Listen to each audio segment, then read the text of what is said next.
तो बुधवार तक के लिए विधानसभा की कार्यवाही स्थगित, लेकिन इस बीच विधायक बाल मुकुंदाचार्य क्या कुछ कह रहे हैं, मीडिया से रूबरू सुनिएगा। कि बहुत समय से हम लोगों की ये मांग थी कि राजस्थान में जिस प्रकार से धर्म परिवर्तन कराने का कार्य किया जा रहा है, कोई तलवार की नोक पर करवा चुके हैं, करवा रहे हैं, कोई संस्थाएं, मिशनरियां लोगों को लोभ लालच देकर, कईयों को डरा धमकाकर कई रूप में धर्म परिवर्तन कराने का काम किया जा रहा था। पूरे भारतवर्ष में इस प्रकार के कार्य कहीं हो रहे हैं। राजस्थान में भी इसकी मांग थी, राजस्थान में भी ये धर्मांतरण बिल आना चाहिए, कानून बनना चाहिए और इस प्रकार की जो संस्थाएं काम कर रही है उन पर नियम कायदों के अनुरूप कार्रवाई होनी चाहिए, जिसकी एक शुरुआत हुई है। मैं पूरी कैबिनेट को, राजस्थान सरकार को, आदरणीय मुख्यमंत्री भजनलाल शर्मा साहब को धन्यवाद देता हूँ कि हमारी इस मांग को सुना गया और आवश्यकता थी इसकी। राजस्थान में नहीं, मैं कहूँगा पूरे भारत में जहाँ भी इस प्रकार की गतिविधियाँ होती हैं उसकी आवश्यकता थी। पूरी, आप थोड़ा पीछे चले जाएं, पूरी दुनिया में सनातन और हिंदुत्व की बात की जाती थी। इतिहास उठाकर देख लें, उसमें अध्ययन कर लें आप।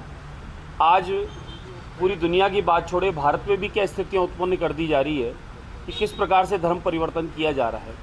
कभी भी सनातनी व्यक्ति इस प्रकार का पूरी देश और दुनिया में जाके इस प्रकार का काम नहीं किया कि लोगों को तलवार की नोक पर या बहला फुसलाकर या किसी प्रकार का लोभ लालच देकर धर्म परिवर्तन कराया गया हो।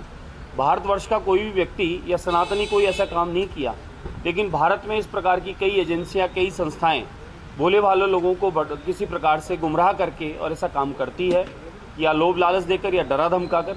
तो उन संस्थाओं पर लगाम कसनी चाहिए और कड़क कानून होगा, नियम कायदा होगा। मैं मानता हूँ इस प्रकार की गतिविधियां बिल्कुल बंद होगी। कांग्रेस ये कह रही है कि भाजपा के पास सिर्फ और सिर्फ धर्म की राजनीति करना आता है, इसलिए इस तरीके का बिल लाके लोगों को किसी न किसी तरीके से वो उनका जो मन है वो बदलाव करना चाहते हैं। आप पत्रकार बंधु हैं, आपको आपकी कलम आपका हथियार है और आप सब जानते हैं। कांग्रेस कहती है और हम करते हैं। ये डाटा है मेरे सामने। ये डाटा वो है जो पिछले 18 महीने में काम हुए हैं। पिछले 18 महीने में जो काम हुए हैं ये डाटा है। और पिछली कांग्रेस में जो गहलोत जी की सरकार थी, कांग्रेस की सरकार थी और लूट की सरकार थी, घोटालों की सरकार थी, होटल में रहने वाली सरकार थी, उसके कार्यकाल में क्या काम हुए ये सामने बोलता है डाटा। ये आधिकारिक डाटा है, ये ऐसा नहीं है कि कोई ये हमने अपनी मर्जी से कहीं कुछ दिया हो। तो कांग्रेस का तो क्या काम है, सिर्फ खाली मुद्दों की बात न करके और कार्यों को भटकाने का काम करना, विकास के काम को व्यवधान बनने का काम करना, जो कांग्रेस करती आ रही है और करेगी। कांग्रेस ने कभी कुछ किया नहीं, पर आज ऐतिहासिक बजट राजस्थान सरकार में दूसरी बार आया और उसके बाद जो ऐतिहासिक काम हुआ, जनमानस का पूरा आशीर्वाद मिला और हम लोग उपचुनाव में भी ऐतिहासिक मतों से विजयी हुए। तो कांग्रेस की यहाँ जहाँ हार हुई है, कांग्रेस जहाँ परास्त हुई है और जिस प्रकार से मुख्यमंत्री भजनलाल शर्मा साहब, राजस्थान सरकार काम कर रही है, उसमें कांग्रेस बैकफुट पर है, जीरो है। पब्लिक के बीच में अब उनके पास कहने को कुछ रहा नहीं कि बीजेपी ने ऐतिहासिक काम कर दिया। तो इस प्रकार की बातें करके वातावरण दूषित करने का काम करती है, बाकी इससे ज़्यादा कुछ नहीं है। आप देखें, मैं शुरुआत करूं, वोट चोरी को लेकर के नारेबाजी भी की सदन में, आप लोगों ने भी राहुल गांधी को याद कर लिया। किसी समय में कांग्रेस खुद ये कहा करती थी कि कहीं कहीं मतदान डबल हो रहे हैं, ऐसा हो रहा है, वैसा हो रहा है। जहां कांग्रेस हारती है वहां इस प्रकार के आरोप लगाती है। बिहार चुनाव हार रही है तो उन्होंने एक नया इस प्रकार का वातावरण बनाने का प्रयास किया, लेकिन जनता सब जानती है। पहले मशीन पर आरोप लगाया, बैलेट पेपर पर आरोप लगा चुके, अब वोट चोरी का। अगर कहीं फर्जी मतदान होते हैं या हो रहे हैं तो उसमें सबको लाभ है, कांग्रेस को खुश होना चाहिए। कि मैं खुद गवाह हूं इस बात का, मेरी विधानसभा में कहीं 150-200 वोट गायब थे और कहीं वोट कम थे तो ज़्यादा डल गए थे। तो मैं तो खुद इस बात को चकित था कि ये हो क्या रहा है।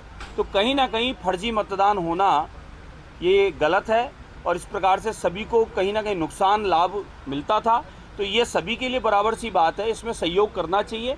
इस प्रकार का व्यर्थ का वातावरण बनाकर, एक दूषित वातावरण बनाकर माहौल इस प्रकार का बनाना ऐसा नहीं है। धरातल पे काम करना पड़ता। अभी वो राजनीति नहीं रही है कि इंदिरा गांधी जी के नाम से चलेगी, जवाहरलाल नेहरू जी के नाम से चलेगी, गांधी जी का नाम लगा लिया तो चलेगी। यहाँ धरातल पे काम करके दिखाना पड़ेगा। जो काम आदरणीय प्रधानमंत्री नरेंद्र मोदी जी के नेतृत्व में 2014 से पूरे भारतवर्ष में भारतीय जनता पार्टी की सरकारें, उनके सहयोगी सरकारें मिलकर कर रही है, वो काम ही बोल रहा है। और उस काम की बदौलत कांग्रेस यहाँ से डिलीट हो चुकी है और भाजपा और उनके सहयोगी दल पूर्णतः अग्रणी पंक्ति में है और विकसित भारत और विकसित राजस्थान के उस क्रम में हम आगे बढ़ रहे हैं। इसलिए कांग्रेस जहां पायदान पे पीछे जाती है, जहां फैल होती है, वहां इस प्रकार की दूषित वातावरण बनाने का प्रयास करती है। हमारा काम बोलता है।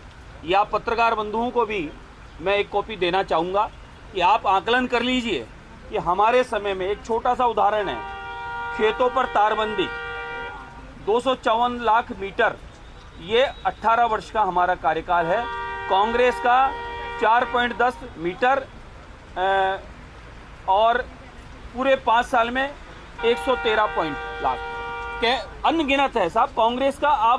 आप देखें कि किस प्रकार से 5 साल तक उन्होंने समय खराब किया, गुमराह किया और काम के नाम पर जीरो रहा। उसका रिजल्ट भी देखा। अब फिर इस प्रकार की बात कर रहे हैं। आपको लोगों ने चुनकर भेजा है, आपको सदन में उनकी बात रखनी चाहिए। इस प्रकार का आप माहौल बनाकर सदन का समय खराब कर रहे हैं, इससे ज्यादा बिहार में भी ये मुद्दा है ही नहीं। जो लोग मर गए उनके नाम कट रहे हैं, जो माइग्रेट हो गए बाहर चले गए उनके नाम कट रहे हैं, जिनके दो के नाम है उनके नाम कट रहे हैं, और जो इस देश के नागरिक नहीं है उनके नाम कट रहे हैं। तो सारा काम विधान के अंतर्गत, संविधान के व्यवस्था के तहत चुनाव आयोग द्वारा किया जा रहा है, कोई राजनीतिक दल द्वारा नहीं किया जा रहा है। और इस बारे में चुनाव आयोग कई बार स्पष्टीकरण दे चुका, उसके बाद भी मंद बुद्धि लोगों को समझ में नहीं आता है, उसका किसी के पास कोई इलाज नहीं है।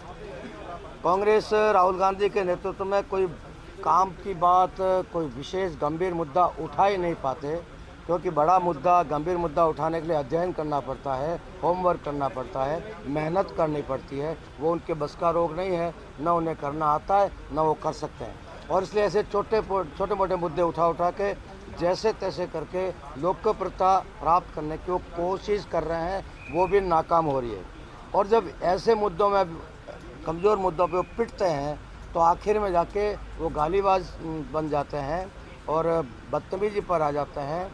कभी मौत का सौदागर कहने से लेकर आज आदरणीय प्रधानमंत्री जी की स्वर्गीय माताजी को गाली बोलने तक का अपराध उन्होंने किया है। तो ये उनकी कल्चर, उनके संस्कार, उनकी संस्कृति बोलती है।